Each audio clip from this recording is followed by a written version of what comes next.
At my cousin Mike's wedding last Saturday, my wife whispered to her best friend from college, across a crowded room, over the swell of a slow violin during the father-daughter dance, that if she could do it all over again, she would still choose her ex-boyfriend over me.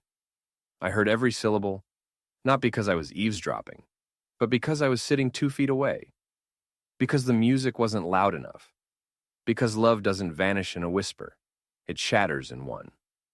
The reception hall glowed with golden chandeliers and flickering candlelight.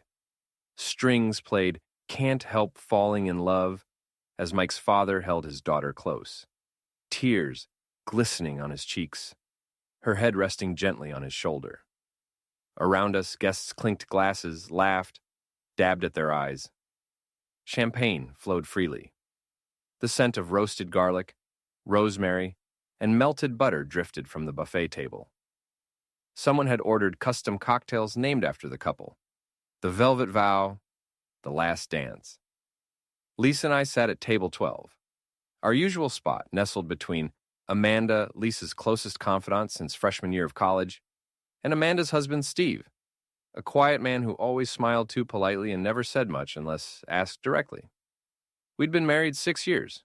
6 years of shared mortgages, birthday candles blown out together, Sunday mornings tangled in sheets, arguing over the thermostat, holidays spent navigating extended family politics, anniversaries marked by takeout Thai food because neither of us could be bothered to cook. And yet, in that moment, under the warm glow of fairy lights strung above our heads, I felt colder than I ever had. Lisa leaned forward slightly, her elbow brushing against the edge of the tablecloth, her voice low, intimate, almost tender, as if she were sharing a secret only the two of them were meant to hear. "God," she murmured, watching Mike and Sarah sway slowly, their foreheads nearly touching, watching this. It makes me think about what could have been. Amanda nodded, swirling her wine glass, already halfway through her second glass. She didn't respond right away. She let the silence linger, like she knew what was coming next. Then, softly, so softly I almost missed it, Lisa whispered, "If I could do it all again, I'd still pick Marcus over him." Marcus, her college boyfriend, the one she dated for 3 years before we met. The one whose name she used to say in her sleep when we first started dating, until I gently teased her about it, and she swore she'd forgotten him. The one who broke up with her after his parents disapproved. "He's not good enough for our family," they'd told him. According to Lisa's tearful account at the time, he'd cried for weeks. She'd cried for months. I held her while she sobbed into my shoulder, promising I'd never leave her, never betray her, never make her feel less than worthy.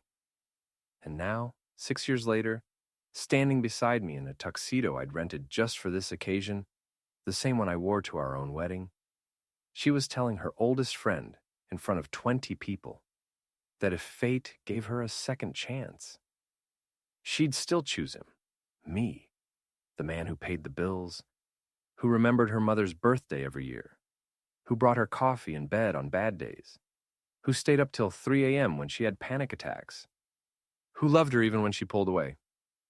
I didn't move, didn't flinch, didn't look at her. I simply lifted my glass, the one filled with bourbon neat, no ice, took another slow sip, letting the burn travel down my throat, anchoring me to the present. Then I smiled, at the newlyweds, at the band, at the waiter bringing dessert, as if nothing had happened, as if I hadn't just heard the death knell of everything we'd built. The rest of the evening passed in a haze. We danced, awkwardly like we always did, to an old Motown tune. She laughed at my jokes, held my hand during the speeches, kissed me on the cheek when Mike toasted the groomsmen, played the part of the devoted wife flawlessly. Perfect. Too perfect. Because perfection in marriage is often just camouflage. When we got home that night, I didn't ask her about it. I didn't confront her. I didn't cry. I just went to bed and lay there staring at the ceiling, listening to her breathe, steady, calm, peaceful, as if she hadn't just murdered our future with a single sentence. Sunday morning, sunlight streamed through the kitchen blinds, painting stripes across the counter, where I sat with my coffee, black, bitter, untouched. Lisa walked in wearing her favorite oversized sweater, the one I bought her on our 3rd anniversary, and poured herself a cup. She kissed the top of my head. "Great wedding yesterday," she said, smiling. I looked up. "Yeah," I replied. It made me think about our own wedding day. She paused, then smiled wider. "Oh, mine was better." "Really?" "Definitely. Yours was sweet, but ours had soul. We were young. We were real. Do you ever have regrets?" I asked casually, stirring my coffee. "About how things turned out?" She looked at me then, really looked. Her hazel eyes clear, direct, unshaken. "Regrets? Like what?" "I don't know. Different choices, different people." She reached across the table, took my hand in hers, squeezed gently. Warm, firm, practiced. "Of course not," she said, voice smooth as honey. "I married exactly who I was supposed to marry." I stared at her. Not angry, not hurt, just hollow. Because the lie came without hesitation, without blinking, without a tremor. And that terrified me more than any scream ever could. That was the moment I stopped believing in the version of her I thought I knew. The woman who loved me. The woman who chose me. The woman who stayed. Because that woman had vanished, quietly, elegantly, beneath the weight of something she couldn't bring herself to name. Over the next few weeks, I became a detective in my own life. I noticed things I'd ignored for years. How she'd start scrolling through her phone the moment I entered the room, not out of distraction, but avoidance. How she'd lock her bedroom door at night, even though we hadn't slept separately since the first year. How she'd suddenly become obsessed with Amanda, texting her daily, calling her twice a week, planning weekend getaways to just catch up. How she'd stop initiating sex. How she'd stop talking about the future. No vacations, no dreams, no when we retire. Just when I get my promotion, or when I finish this class, or when we sell the house. Never when we grow old together. One night, I found her crying silently in the shower. Water running cold, towel wrapped tight around her body, face buried in her hands. I didn't ask why. I just stood outside the door and waited.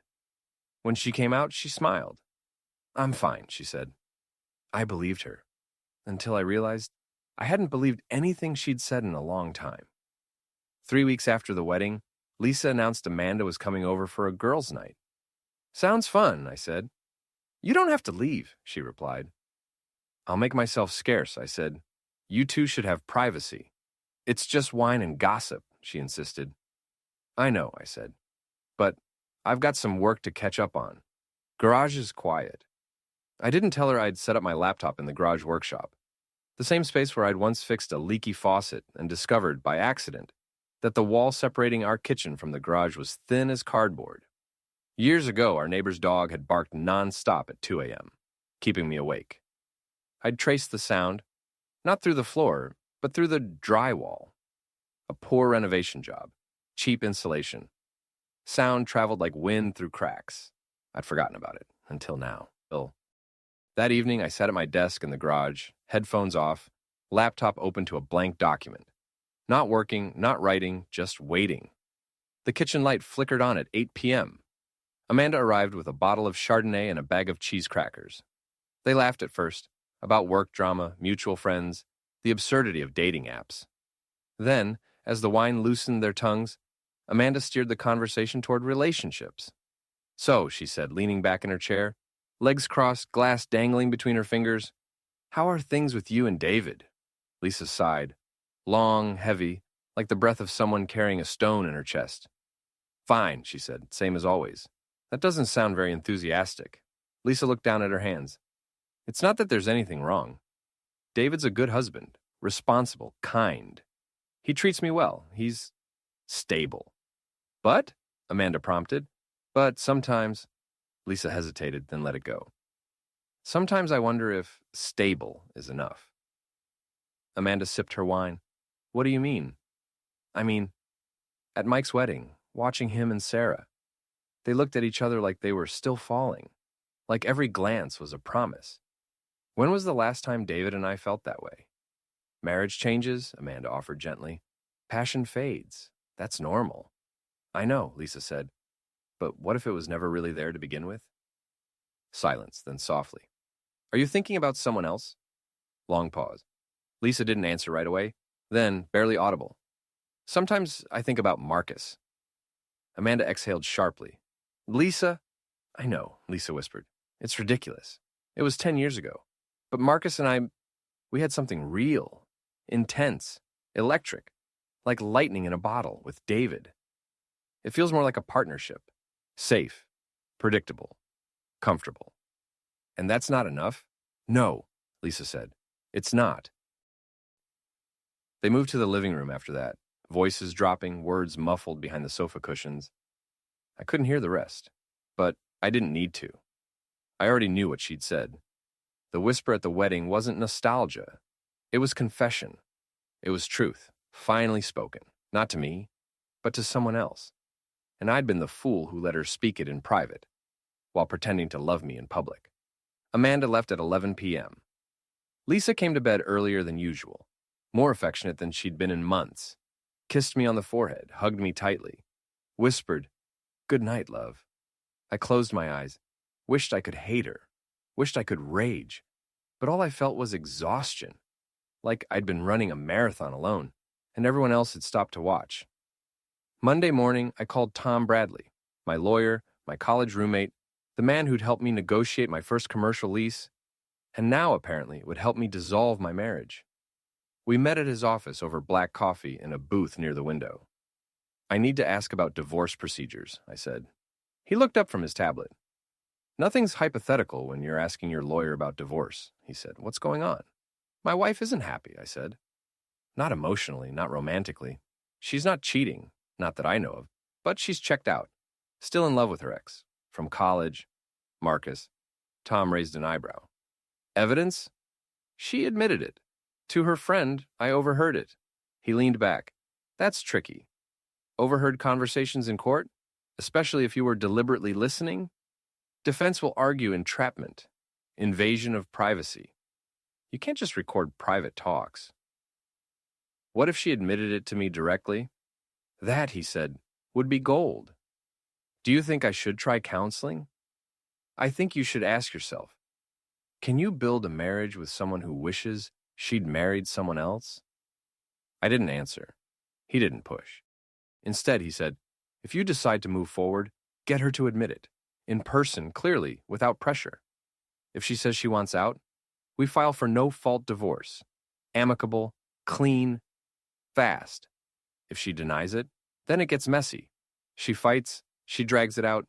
She claims emotional abuse, claims you drove her away. I nodded. I understand. For the next month, I tried. Every day I gave her an opening. Let's go to couples therapy, I suggested one night. She smiled. We're fine. We should take a trip, I said 2 weeks later. Somewhere romantic. Hawaii, Italy. She shrugged. I'm tired. Let's just stay home. Are you happy, Marcia? I asked, straight out one evening as we watched TV. She turned to me, blinked slowly, then said, Of course I am. Why wouldn't I be? I didn't press. I just started preparing. Quietly, methodically. I changed my direct deposit to a new bank account, separate from our joint one. I printed copies of every financial statement, mortgage, credit cards, retirement funds, insurance policies. I documented every expense I'd paid, car repairs, utilities, groceries, her gym membership, even the damn yoga mats she'd bought online. I kept a journal, not of anger, of facts, of dates, of moments, of lies. And I waited. The crack came in early November. Lisa mentioned Amanda was hosting a dinner party. A few couples, she said, just casual. You should come. Sure, and I said what I didn't know. Amanda had had enough. Their girls' nights had become Lisa's emotional dumping ground, a weekly ritual where Lisa confessed her doubts, her regrets, her longing for Marcus, her fear that she'd married the wrong man. Steve, Amanda's husband, told me later, over beers at his favorite pub, that Amanda had grown increasingly guilty. She likes you, David, Steve said. Thinks you're decent, honest, hardworking. And she hates that she's the only one who knows how miserable Lisa is. She feels complicit. So she planned an intervention. Not in private, not gently, but in front of 6 witnesses. She invited 2 other couples, people we'd known for years, and served her famous lasagna, homemade garlic bread, and wine from a vineyard she'd visited in Napa. The evening began normally. Laughter, toasts, Stories about kids and jobs and terrible Netflix shows. Then, halfway through dessert, Amanda cleared her throat. She looked around the table. "We were just talking," she began, voice steady, "about honesty in marriage. How do you handle it when your spouse isn't being truthful about their feelings?" One couple nodded, another chuckled. "We fight about laundry. That's our honesty." Amanda turned to Lisa. "What about you, Lisa? Do you think spouses should share their deepest doubts, even if they're scary?" Lisa stiffened. "I think there's a difference between sharing concerns and just dumping every negative thought on your partner." "But what if those thoughts are about the foundation of your relationship?" Amanda pressed. Lisa swallowed hard. "What are you getting at, Amanda?" Amanda took a deep breath. "I'm getting at the fact that for the past 2 months, you've been telling me you're unhappy in your marriage, that you think you married the wrong person, that you still think about Marcus, that you've considered reaching out to him on Facebook, that you wonder what your life would be like if you'd stayed with him instead." The room fell silent. Even the hum of the refrigerator seemed to pause. Lisa's face drained of color. "Amanda, don't," she whispered. "I'm sorry," Amanda said, voice trembling slightly now. "But I can't keep pretending everything's fine when you've told me repeatedly that you think you married the wrong person. And David, he deserves to know." All eyes turned to me. Lisa looked at me, wide-eyed, panicked, pleading. "I'm doing this," Amanda continued, "because David is my friend too, and he doesn't deserve to live a lie." Lisa stood up abruptly. "No, I can't believe you're doing this." "I'm doing this," Amanda said, voice stronger now, "because you've had months to be honest with him. You chose not to. So now, I'm choosing to be." She looked directly at me. "David," she said, "Lisa has been telling me for weeks that she thinks she made a mistake marrying you. She says, you're a good man, but you're not the love of my life. She's been thinking about contacting Marcus, wondering what might have been." Lisa burst into tears. "Stop," she choked. "Just stop."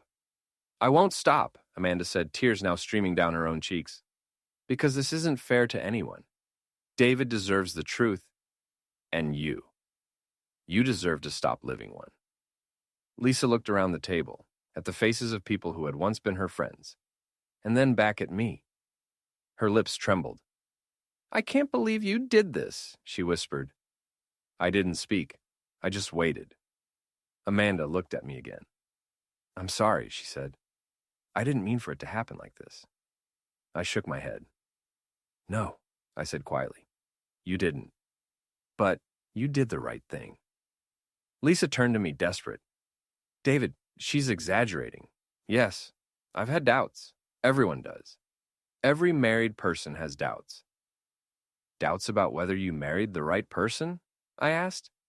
She opened her mouth, closed it, looked down. Then, barely audible, so soft I almost didn't hear it, she whispered, "Yes." The room held its breath. I didn't move. I didn't blink. I just waited. "And Marcus?" I asked. "Are you planning to contact him?" She wiped her eyes with the back of her hand. "I looked at his Facebook page. I thought about reaching out." "Why didn't you?" "I knew it was wrong. But you still wanted to." She didn't answer. She didn't have to. The silence answered for her. Everyone else shifted uncomfortably. One guest coughed. Another excused themselves to use the bathroom. Amanda looked horrified. Not by what was said, but by what she'd unleashed. Lisa curled into herself, shaking. I stood up slowly. "I appreciate you being honest," I said, voice calm, measured, devoid of anger. Finally, she looked up, eyes swollen. "I'm sorry," she whispered. "I know. I didn't mean to hurt you. I know that too." I looked around the table. "Let's go home," I said to Lisa. We said goodbye to the others, awkward, stilted, half-hearted. No hugs, no kisses, just silence. In the car, we drove home without speaking. The streetlights blurred past the windows. I gripped the wheel. She stared out the side window, tears silently tracking down her cheeks. When we got inside, she went straight to the couch, curled up, faced away. I poured myself a glass of whiskey, neat, and sat across from her. "How long?" I asked. "How long what? How long have you felt this way?" She didn't answer right away, then softly, "I don't know, Maybe always, a little bit. But it got worse after Mike's wedding. She nodded. Watching them, seeing how they looked at each other, it made me realize what was missing. What was missing?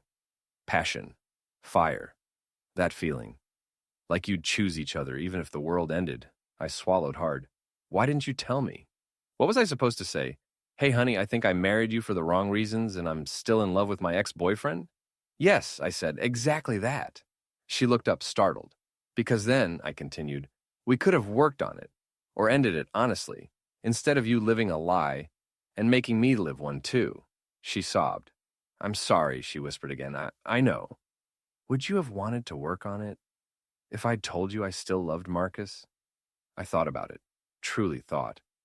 And for the first time since that whisper at the wedding, I felt something real. Not hate, not betrayal, just grief. I don't know, I said. Maybe, but I would have wanted the chance to try. Not to find out this way in front of strangers after 6 years of pretending. She didn't speak, just cried harder. I love you, she said, voice broken. But not the way I love you. She didn't deny it. She didn't have to. I stood up. I think we should go home and figure out how to handle this. She nodded. We didn't touch. We didn't kiss. We just sat in silence. Two people who had once believed they were each other's forever, now stranded in the wreckage of a dream. Neither had the courage to end. The next morning, she packed a suitcase, took her toothbrush, her favorite robe, her collection of vintage perfume bottles, left a note on the fridge. I'm staying with Jess for a while. We'll talk soon. I called Tom. She admitted it, I said, in front of 6 people. Said she thinks she married the wrong person. Still loves her ex. Has been thinking about reaching out to him. Tom exhaled. Ouch. At least she was honest. For the first time in 6 years, I said. She didn't contest anything, Tom said. No alimony, no custody battles, no fighting over assets, just acceptance. We split everything 50-50, sold the house, paid off the mortgage, split the proceeds. She took her car, her jewelry, her books. I kept the business, the investments, the savings. The divorce was finalized 4 months later.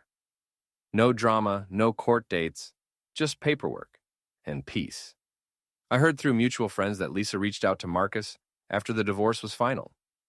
He was married, 2 kids, lived in Colorado, hadn't spoken to her in 8 years.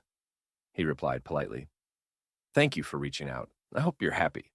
But I'm not interested in revisiting the past. She never responded, moved to Portland, got a job at a bookstore, started painting, sent a photo to Amanda once, standing in front of a lake at sunrise, hair loose, barefoot, smiling. Not the smile of someone healed, but the smile of someone finally free. A few months after everything settled, Amanda and Steve invited me to dinner. We met at their place, quiet, cozy, candles lit. Amanda apologized immediately. I shouldn't have done it that way, she said. I should have talked to Lisa privately first. I was angry. I was tired. I thought I was helping. Maybe, I said. But it worked. She looked at me, eyes wet. Are you angry with me? No. Why not? Because you were right. She blinked. I didn't want to be the villain. You weren't, I said.